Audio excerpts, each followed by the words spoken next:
Hey, it is Jeff Candid Cubs Rogowskis coming to you live from several streaming platforms for a live version of Bricks Behind the Ivy to talk all things trade deadline. Thank you so much for joining us tonight as we look at some of the trades that have gone down, some of the trades that we still think might happen, and just touching base on all things Chicago Cubs. So we'll give folks, a few minutes to hop in and look at and come in to ask questions or leave comments or however they choose to interact this evening. But I do have a few things I do want to talk about with this team and the deadline as we are under 24 hours to go. So we'll see folks shuffling in to the different live feeds. So thank you so much for joining. If you have joined, we are live on Instagram, Twitter, and the YouTube page. If you are a weekly listener of Bricks Behind the Ivy, thank you so much for listening. If you are our sponsor, Wrigleyville Sports, thank you so much for sponsoring us. As everyone knows, Wrigleyville Sports is the best Cubs memorabilia and clothing store in Wrigleyville. It is adjacent to the ballpark, open since 1990. Use code IV10 at checkout for 10% off your Cubs memorabilia. I personally am a huge fan of saving money, especially in these times as everything seems to get more and more expensive. So help yourself out, save yourself a few bucks, and go to Bricks Behind the Ivy using code IV10 today. So a quieter day on the Cubs front so far, as yesterday was the big splash with Isaac Paredes coming to the Cubs in the Christopher Morel deal. So, currently the Cubs have not done any additional moves.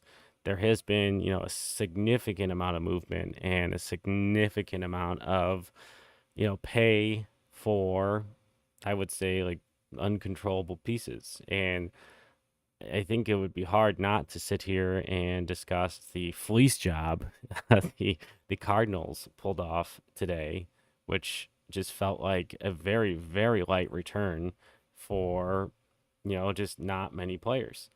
And that is, to me, very, very frustrating because, I would personally like to see the Cubs, you know, or the Cardinals actually have to pay for players that they're trying to acquire. But yeah, it seems like everybody is completely comfortable with just giving them stuff for nothing, like competitive balance picks and other things in the past. So we've got that to contend with. And yeah, just a pretty active day around Major League Baseball as we saw just a number of trades going across the league. So, yeah, let's take, a quick moment to kind of look around and see, what has been going on in the majors and then kind of talk. And, as questions come in, I'll address some questions as they come in on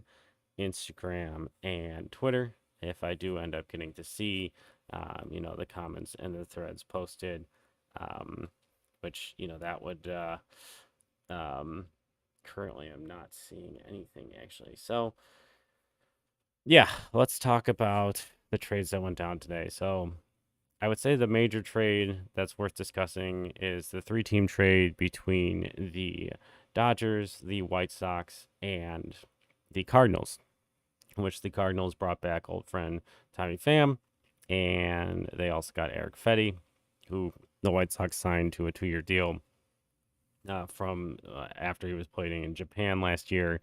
He's having a pretty solid season, probably one of the better pitcher gets out there. Sean Hotstove Cubbies had, talked about literally about a week ago. He's like, Eric Fetty just feels like he's going to be a Cardinal. And here we are. Eric Fetty is the Cardinal. So it's, definitely a very interesting development. He kind of was spot on there. But yeah, the rest of that trade, we had Miguel Vargas moving over to the White Sox and not many other, prospects of note that really, catch your attention immediately. And yeah, just that's kind of disappointing. It's a disappointing return, I feel like, for the White Sox for the pieces they moved. There seemed to be some cash considerations around. The weird part was, this evening there was a rumor, or not a rumor, a discussion that the uh, the Cubs had looked, or the White Sox, I'm sorry, had looked to acquire Tommy Edman, which is, super interesting. Um, so like, I'm not sure that's the type of player the White Sox in this moment should be, chasing. So that's something that I thought was kind of unique. But the Dodgers really wanted Tommy Edman, which, fighting over a guy that had to have wrist surgery, and then subsequently also had to, had his ankle hurt while he was rehabbing for the wrist. Super weird to me that, he was this huge coveted piece at the trade deadline.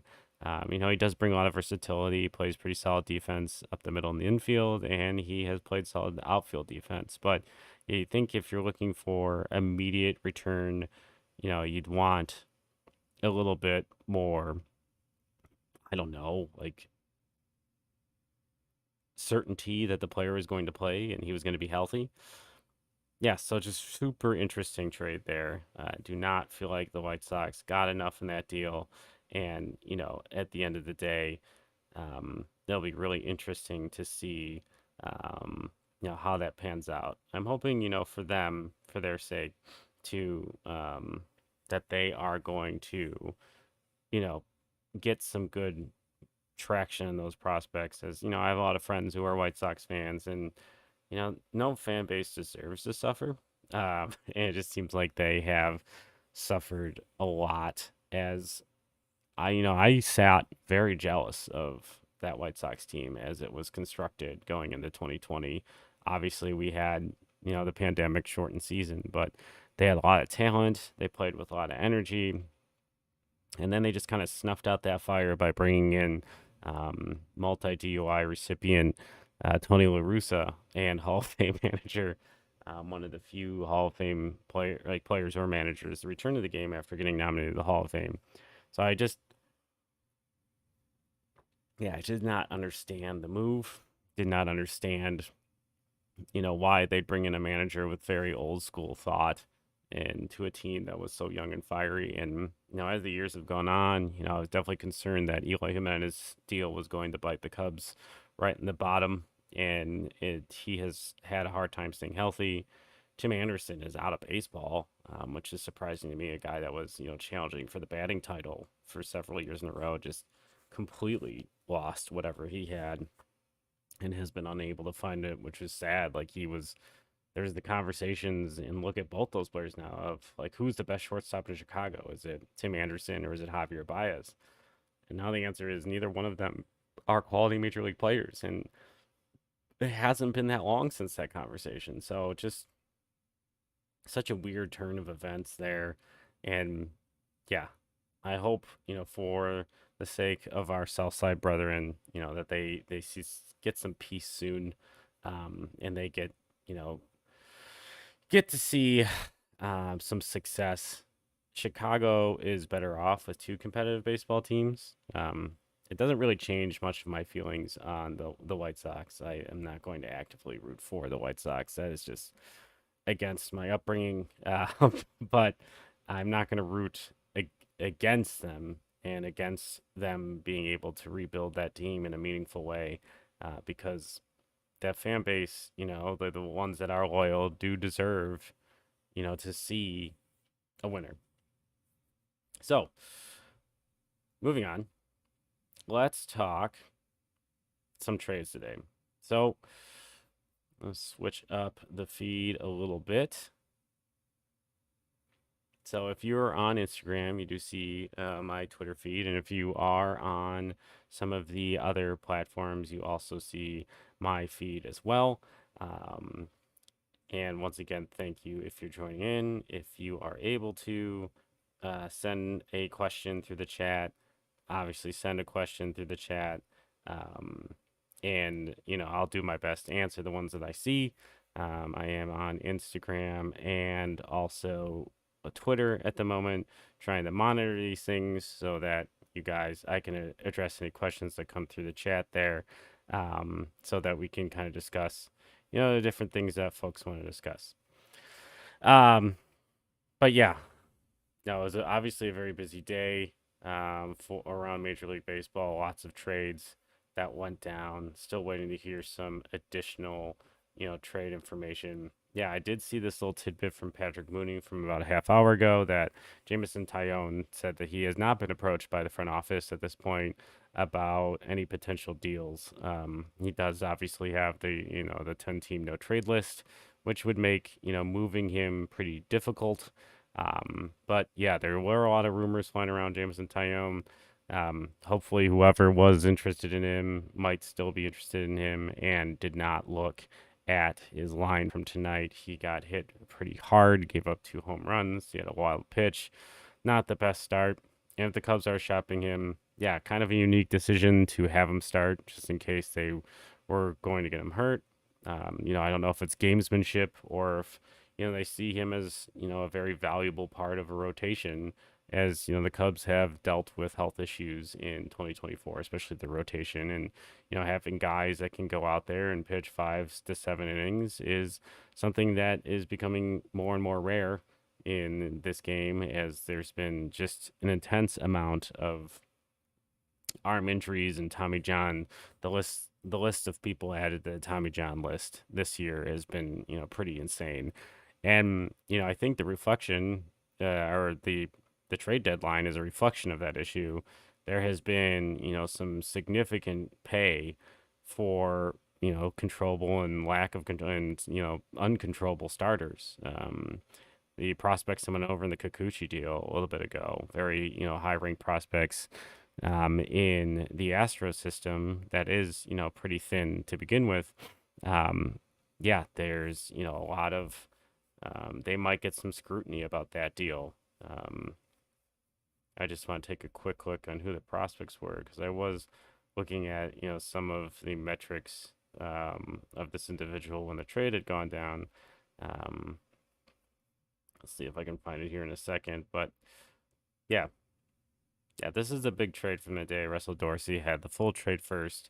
Shout out to Russell on kind of chasing that one down. But yeah, Cardinals got Eric Fetty and Tommy Pham. Dodgers got Tommy Edman and Michael Kopech. And the White Sox got, Miguel Vargas, Noah Miller, Jarrell Perez, and Alexander Albertus. But yeah, like what did the Cardinals really give up here? Are they giving money? Like, I mean, they gave up Tommy Edman, who hasn't played for them. I'm very confused on, what the perceived giveaway was in this deal. So yeah, looks like live up to the minute. One of these things of doing a live stream, live up to the minute coverage of baseball games. You see here from John Boy, Bobby Witt just hit a go-ahead grand slam late in the game versus the White Sox as they look to extend their major league losing streak. I believe that's going to reach 15 games with this home run, which just yeah, unbelievable. I was talking to one of my White Sox buddies about the team, the 2024 team, and I was like, are they going to get close to being the worst team in baseball? And we were looking at how many wins they had already and how many games are left and how hard it would be to get to the worst record in baseball. But they're doing their damnedest, man, to to try to make sure they still get to the worst record. So good for them. And because of the new CBA rules, like being the worst team in baseball has not the same value because you can't have a top 10 pick 2 years in a row. If you're a larger market team, it's supposed to deter folks from doing that. So yeah, just losing for the sake of losing. Just a really tough situation over there on the south side. But yeah, one of the I know kind of surprising trades of the night was Frankie Montas going to the Brewers interdivision trade. We don't generally see a lot of interdivision trades, and usually they pay at a premium. Um, the the Brewers gave up Joey Weimer and Jacob Janis and to get Frankie Montas. Frankie Montas is had a pretty solid season, still recovering from injuries, and he's a solid get for them. I'm sure he's going to, as a lot of players, I feel like for the Brewers, I'm sure he's going to ultimately um, get really hot for them and produce, a little more than like a player usually would for a major league team, because that just seems to be how it works for the Brewers sometimes, and it's very, very frustrating because they seem to get you know, they seem to get a lot of production out of what they have. Good for them. Everything I'm saying on a negative point of view is truly jealousy. It's just jealous of what they have, and when if the Cubs are going to continue to kind of try to thread the needle on roster acquisitions, like they need to get better on decisions like that, and they just have not. They have not gotten better at that. As the number of players they're paying on this roster that aren't on the roster kind of is a testament to that. So,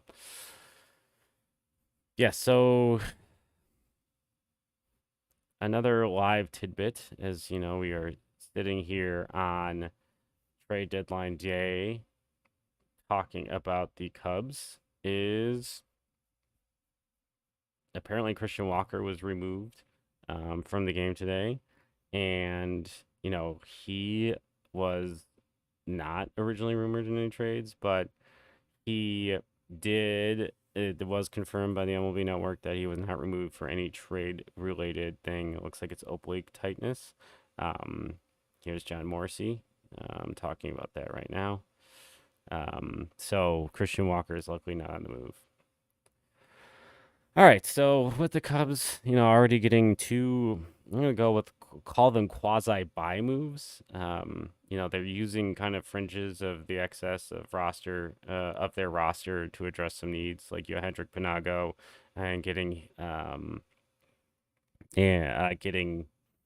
Nate Pearson, who's a hard throwing bullpen piece. So hopefully, after this evening, can kind of show what he is for the Cubs. Obviously, he hit TJ Friedel in the game this evening and got ejected along with Craig Counsell, which to me, I feel like really shows the lack of intent on that move, because Craig Counsell hasn't really gotten fired up in many, many interactions in 2024 on bad strike calls and stuff. So the fact he got enraged in that situation kind of shows to me that there was not a call. Bleacher Nation had written something about it already. I urge you to go check it out. He's in the middle of his blogathon right now, which if he is live streaming, go hop over there, support the great cause. He does such great work. The guys over at Bleacher Nation do amazing work.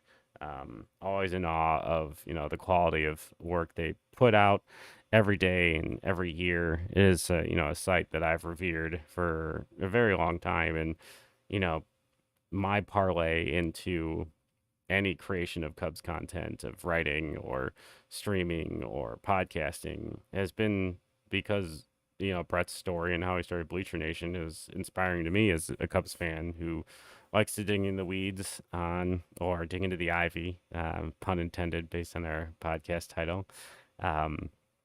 That's something like that he turned into a business, and power to him. And he's been a guest on the show in the past, and really appreciated him giving us some time early on, and being a guest on Bricks Behind the Ivy. But yeah, go support him and the blogathon. He does it every year. It's for a great cause, so go check that out.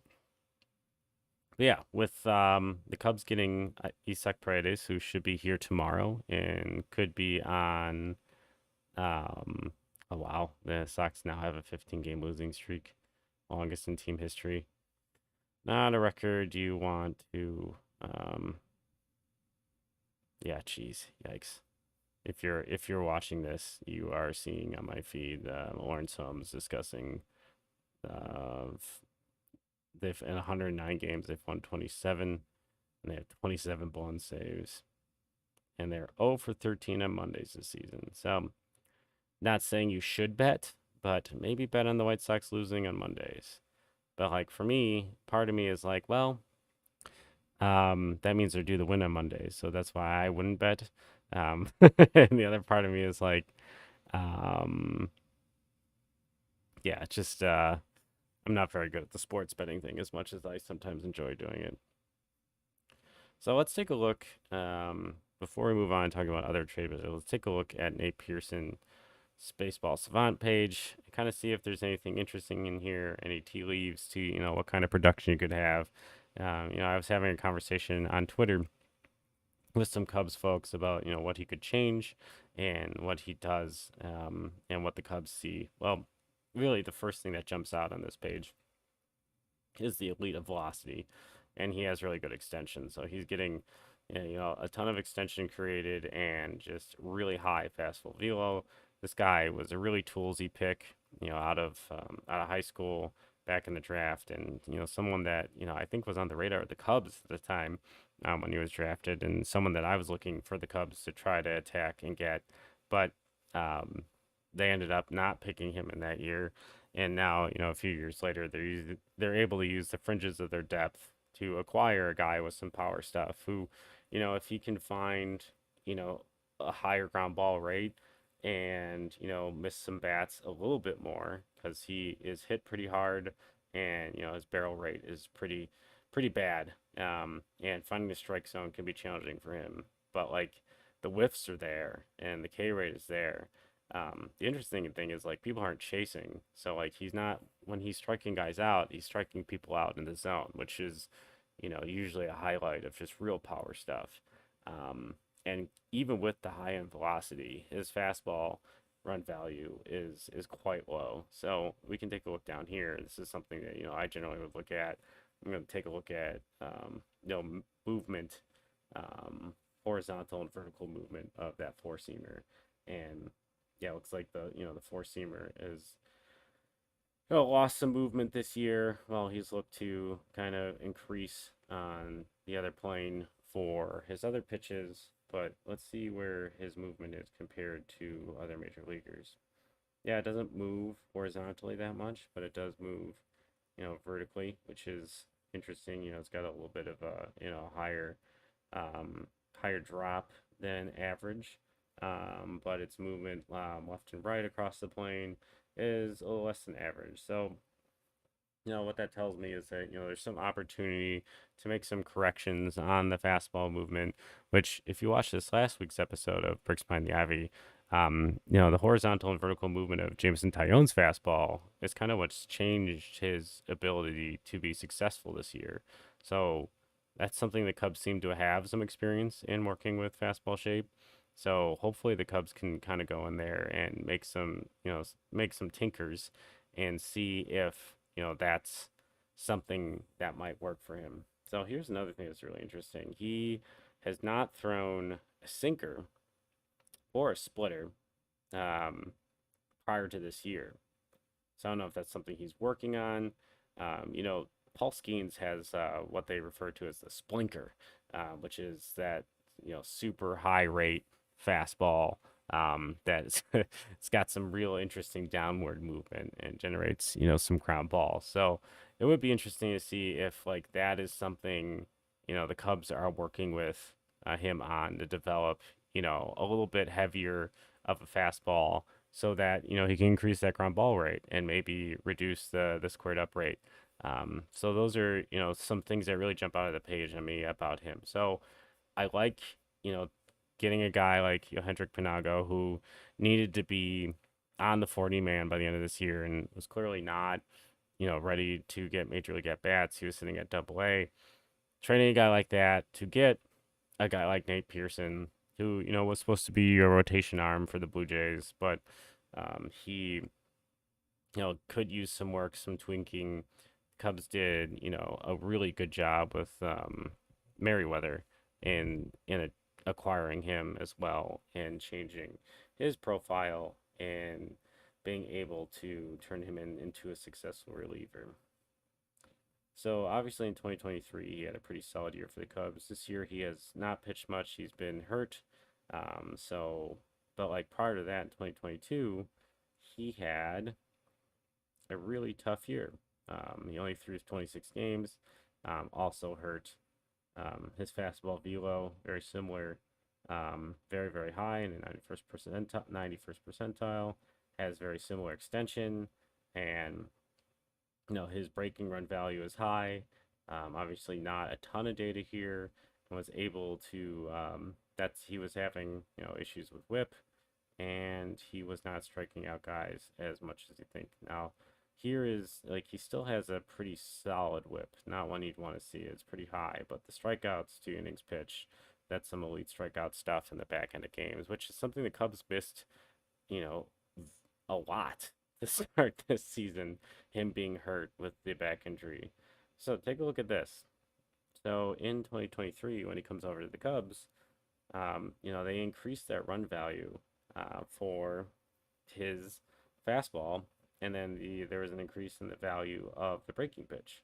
And yeah, he still is having an issue with walks, but the barrel rate, hard hit rate, and the ground ball rate, all of those increase. So let's take a look at real quickly just to see the comparison in what the Cubs were able to do with Merriweather versus Pearson and see if there's any similarities. And it looks like since coming over to the Cubs, he actually decreased the use of his four-seam fastball, a little bit with a huge increase in his slider. And that could have to do with, just the number of sliders he threw prior. Let's see, let's a few more seasons here. So, he threw a lot of sliders. Um, yeah, so he just increased the usage as he came over to the Cubs. And let's look at vertical movement profile for the fastball. Yeah, he's been at that point 0.7, which is actually, very similar, if you remember, to Nate Pearson. And he, in 2023, was about 0.7 inches higher than average. And his horizontal movement was about minus 1.8. So prior to that, let's look at 2022 when he struggled. He was about 0.6 inches above average on vertical movement and about -1. So not much difference. Let's see if there's, any huge changes in spin.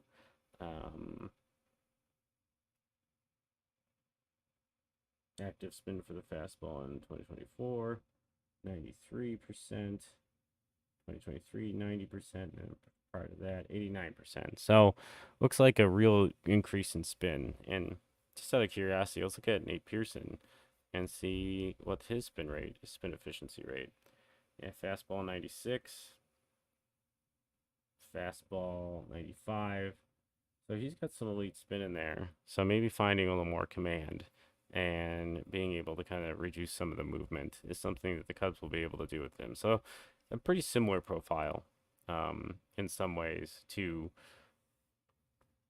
um, Merriweather. So it'll be interesting picking up a guy like Pearson. Do the Cubs move Merriweather in a deal given, the high price that we've seen for relievers? And, that's going to move me to the final topic with no questions coming in as of now of the evening.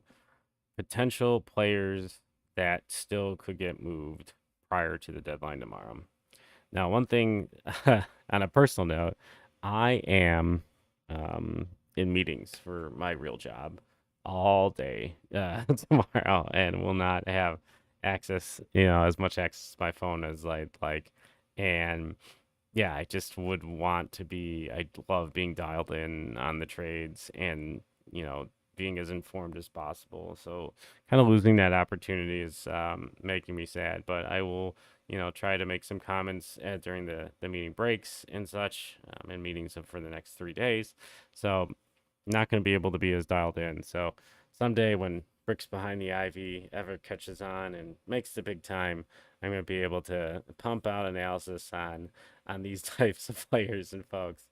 But in the meantime, we're just going to be here, looking from afar, the best I can. So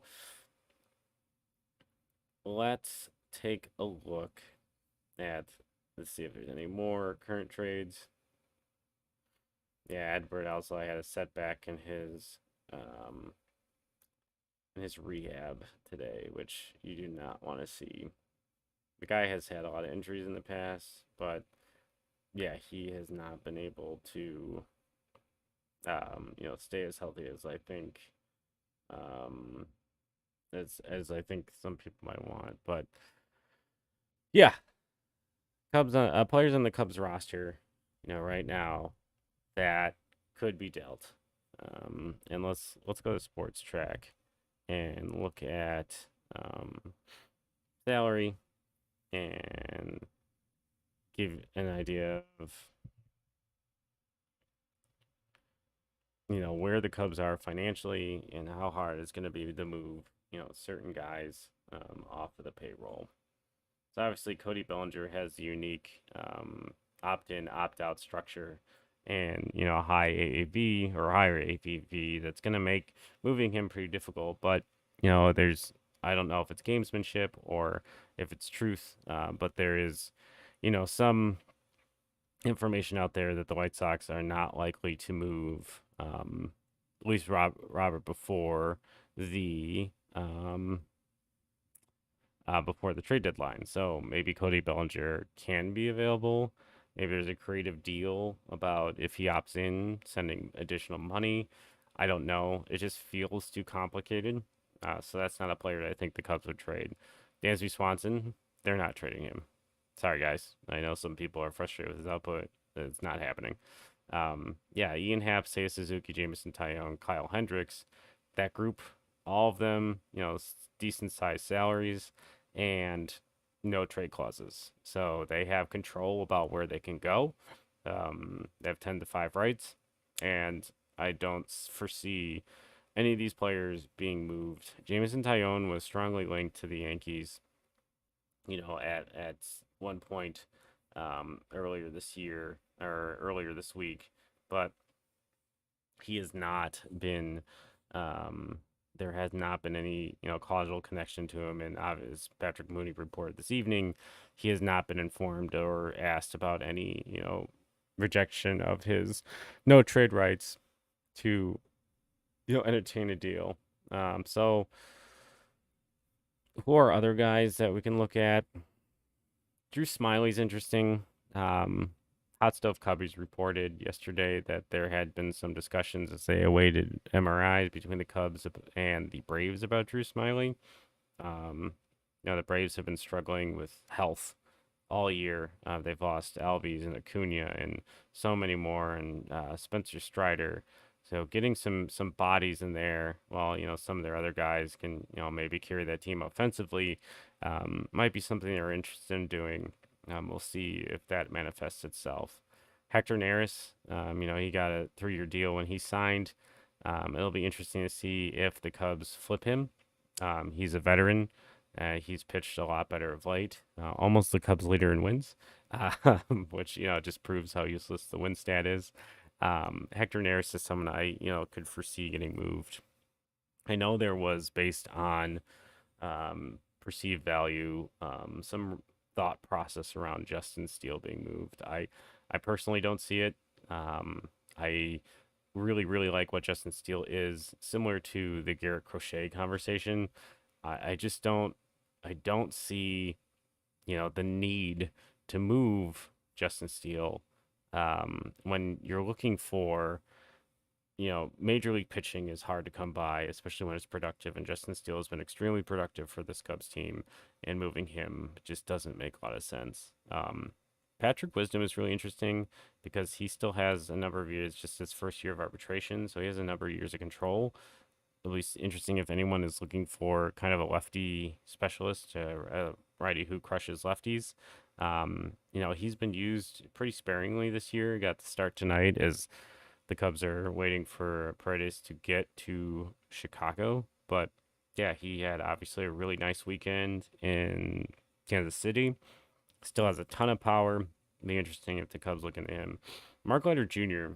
is a player that I feel like the Cubs would potentially be absolutely interested in moving. He's pitched very well this year.